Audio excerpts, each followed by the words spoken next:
després d'una llarga etapa, plena d'optimisme juvenil, superant tota mena d'obstacles, el Club Bàsquet Valls eixamplava els horitzons de la ciutat amb la construcció d'un edifici que ha d'ésser centre d'atracció dels vallencs i ha d'obrir un camp de noves perspectives a la joventut.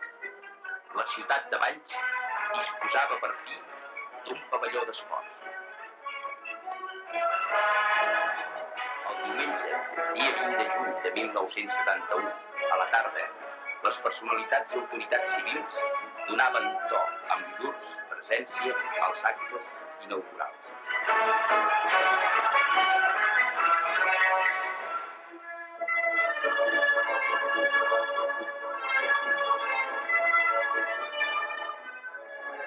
La senyora Joana Ballart de Gallardo fou distingida amb l'honor de descobrir el marbre on s'assenyalava el record de la data de tan important efemèrides.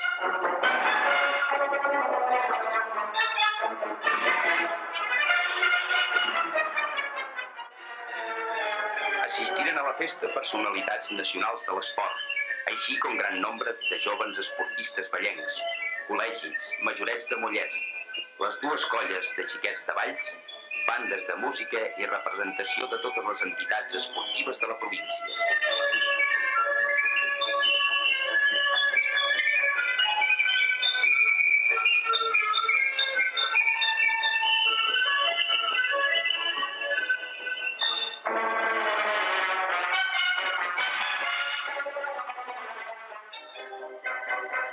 El nou pavelló fou beneït i es pronunciaren diversos parlaments.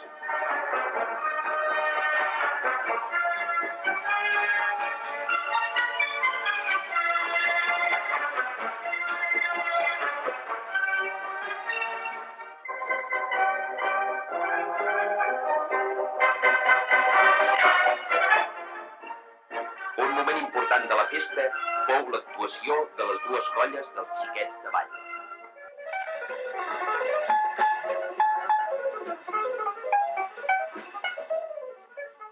A partir de l'acte inaugural, va desenrotllar-se una setmana d'activitats esportives. La cursa ciclista reservada a juvenils tingué el color i l'emotivitat de les grans proves.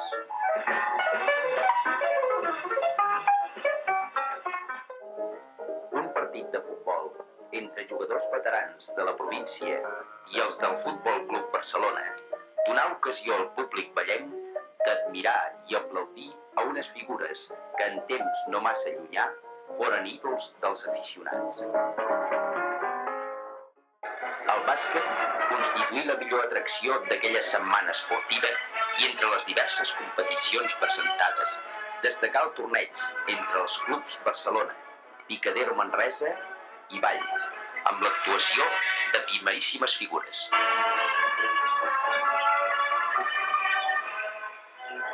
La setmana esportiva es va cloure amb l'acte de repartiment de premis. A partir d'aquell moment, el Club Bàsquet Valls oferia a la joventut el pavelló per la pràctica de molts esports.